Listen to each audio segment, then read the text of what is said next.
This is the group 5, and we're trying to look for the others, but like we can't find them. Yeah. Alin na mo?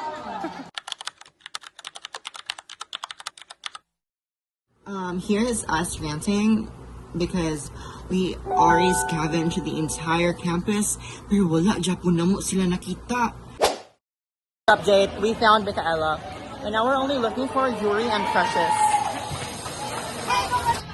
Hala, tanaw mo. After pila ka years na magpangita ay naradyan ang gwapang na Micaela. So, hi mga day. After na mo pag-gather sa ang mga group members, nangitan na dayon may place para magpahuway ug magtanaw sa continuation sa games kay mabi adjud na among gianhian diri.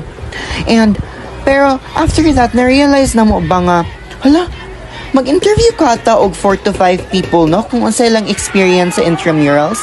So, mauto da mga day nag-interview.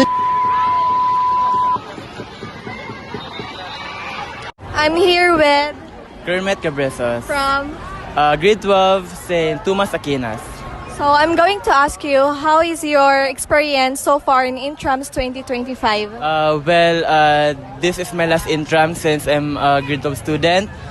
Maybe I will gonna miss this experience as a grade 12 because this is my last, and I think that nga when mag-college na ko and less na akong mga magaling ma-experience nga fun, and I will gonna miss this experience nga like ma-enjoy ko sa mga friends, sa mga teacher nga galing akong love, and sa akong mga friend and classmate nga gina-cherish nako og uban. I'm here with. Dwayne Lozano. So what is your experience so far in Intrams 2025? Kuan, I have my experience are kanang sada siya and fun and more bit of a challenging for each team, like the team A, B, and C and D.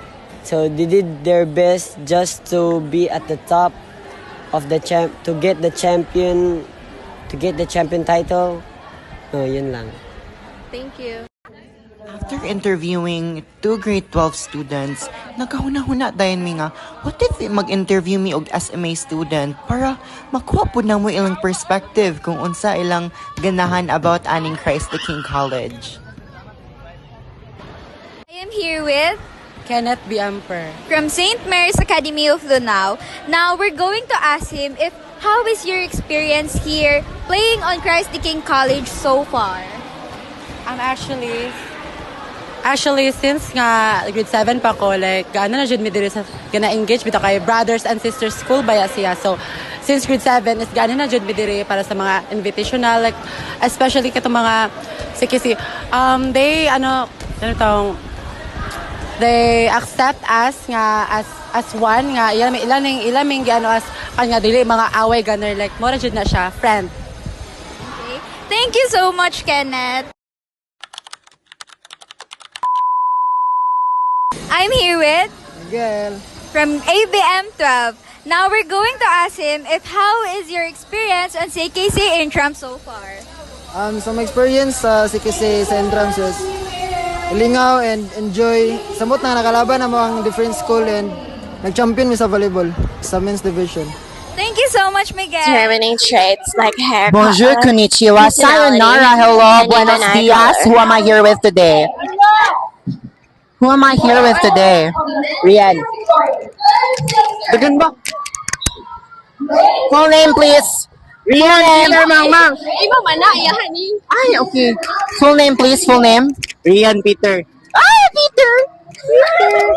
So, how old are you and what grade are you in? I'm 17 years old and I'm grade 12. What strand? Yums. Ay, humanista. So, maayo ni siya mag-answer for today. Okay, as a hum student, charot lang, as a grade 12 student, unsay mong na-feel karon nga last intramurals na ninimo dani nga school? Actually, mixed emotion ko kay nalipay ko sa pinakauna pero karon nga namingaw na. Then last na pagid namo. Nasad ko. Ay, nasad siya. Nasa nasad, B?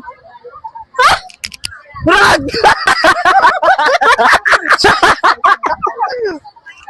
Okay, thank you so much, Peter Griffin. Okay, thank you.